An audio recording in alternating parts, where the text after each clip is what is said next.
Buenos días, profesora. Somos el grupo 9 y vamos a exponer sobre la termodinámica.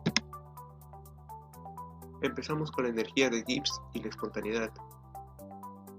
La segunda ley de la termodinámica dice que la entropía del universo siempre aumenta para un proceso espontáneo.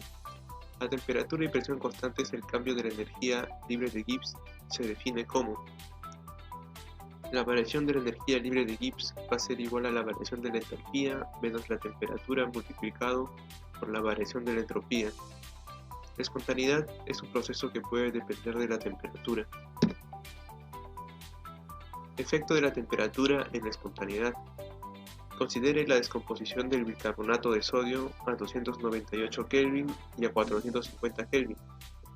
Acá tenemos la reacción de descomposición y vemos que la variación de H es igual a 135,6 kJ por mol, mientras que la variación de S va a ser igual a 0,334.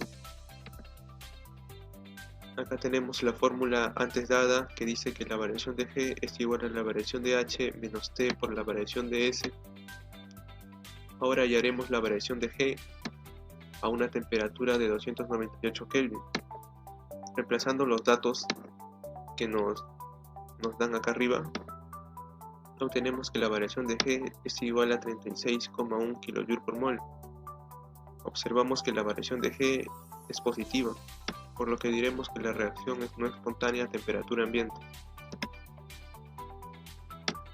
Pero a temperaturas de cocción de 350 Fahrenheit o 450 Kelvin, la variación de G es igual a 135,6 menos 450 por 0,334.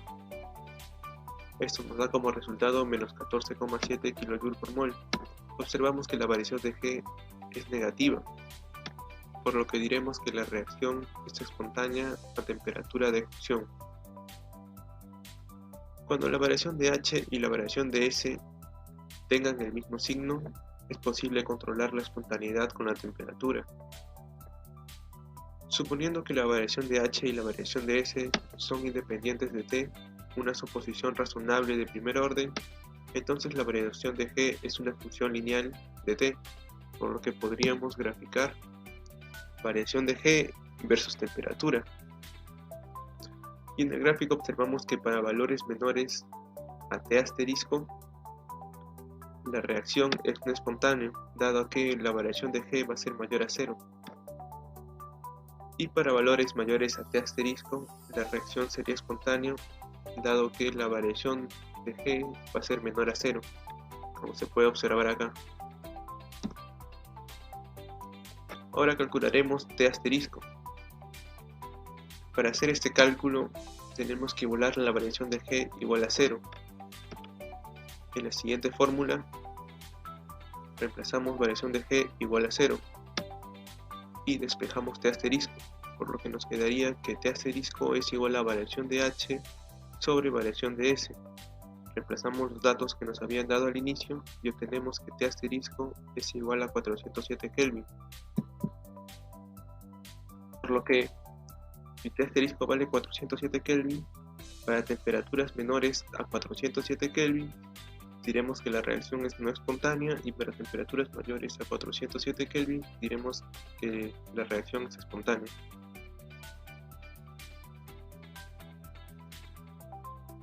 Ahora, considerando la gráfica de dependencia de temperatura cuando variación de H y variación de S son negativos, diremos que para valores menores a T asterisco, la variación de G va a ser menor a 0, por lo que la reacción sería espontánea. Para valores mayores a T asterisco, la variación de G sería mayor a 0, por la que la reacción sería no espontánea. Bien, ahora veamos 4 casos. Cuando la variación de H es menor a 0 y la variación de S es mayor a 0, diremos que la reacción siempre es espontánea, dado que variación de G va a ser menor a 0 para todo T. Si la variación de H es mayor a 0 y la variación de S es menor a 0, diremos que la reacción nunca es espontánea, dado que variación de G va a ser mayor a 0 para todo T. Si la variación de H es mayor a 0 y la variación de S es mayor a 0, diremos que la reacción es espontánea, cuando T es mayor a T asterisco. Si la variación de H es menor a 0 y la variación de S es menor a 0, diremos que la reacción es espontánea cuando T sea menor a T asterisco. Finalmente, para terminar, diremos que la temperatura es importante, ya que puede influir tanto en la espontaneidad como en la velocidad de reacción.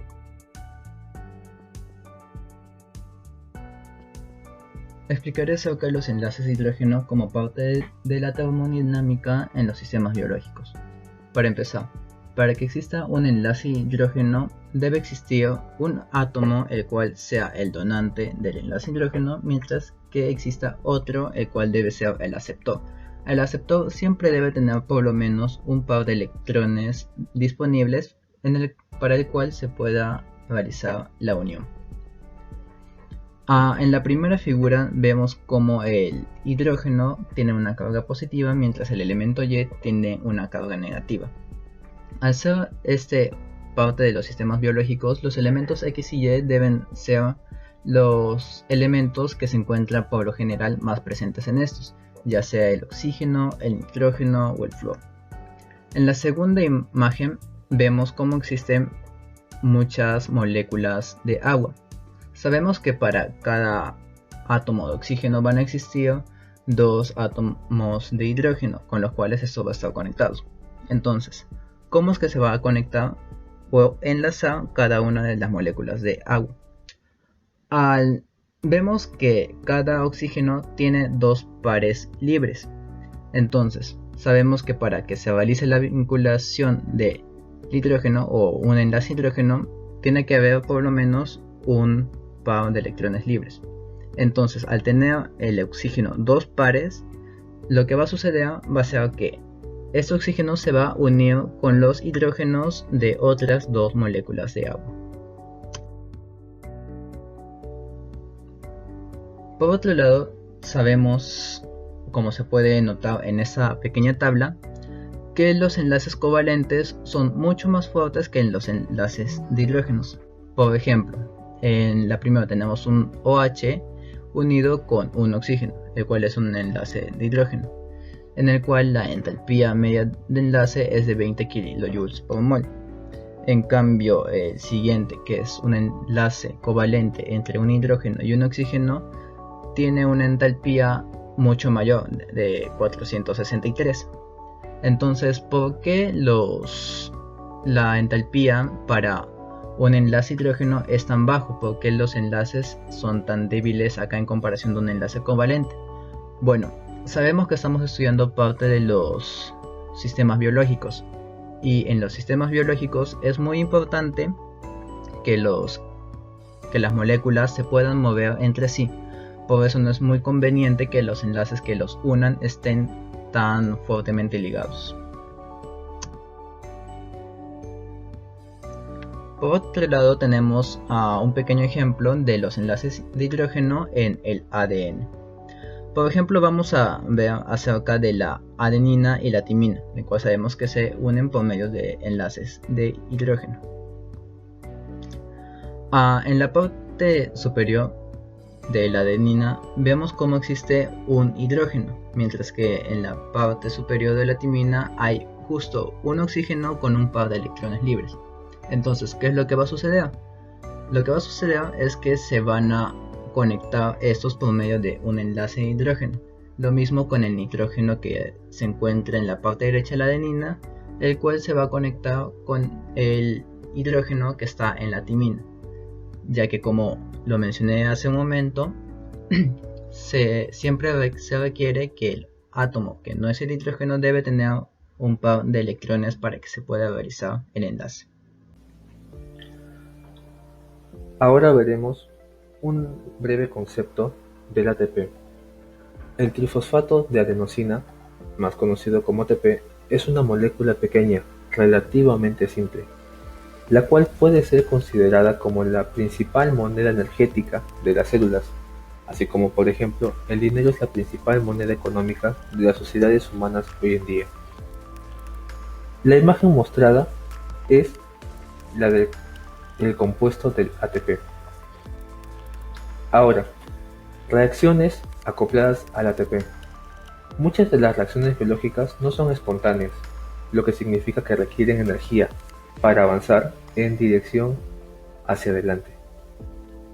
La hidrólisis de ATP es un proceso espontáneo y puede acoplarse a una reacción no espontánea para hacer que dicha reacción se impulse hacia adelante.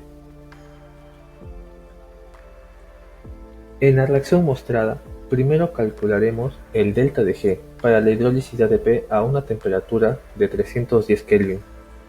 ¿Y por qué 310 Kelvin? Esta temperatura vendría a ser la temperatura corporal. Ahora, en la reacción se tiene un trifosfato y la hidrólisis. Se está perdiendo un fosfato, lo cual hace que se forme un difosfato.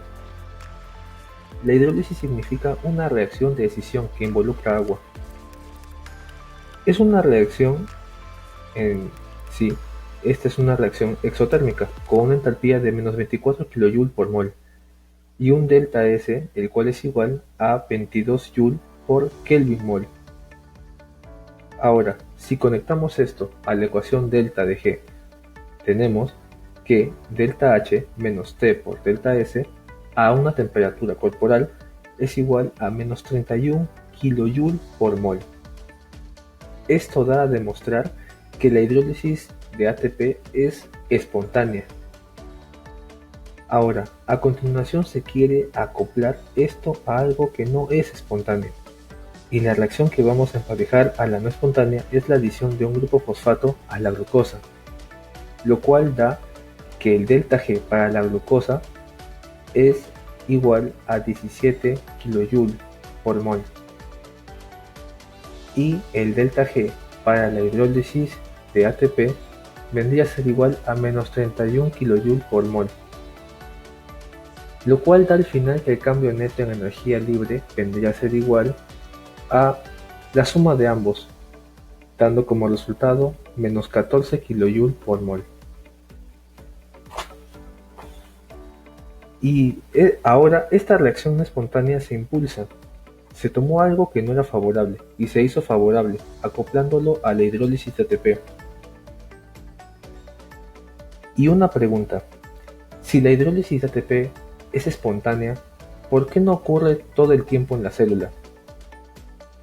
Esto sería malo para nosotros, porque almacenamos nuestra energía en forma de ATP, por lo que queremos que se mantenga en su misma forma. La respuesta es la cinética. Esto es un proceso lento. Entonces, el ATP sería lo suficientemente inerte como para que podamos usarlo como almacenamiento de energía. Gracias por su atención.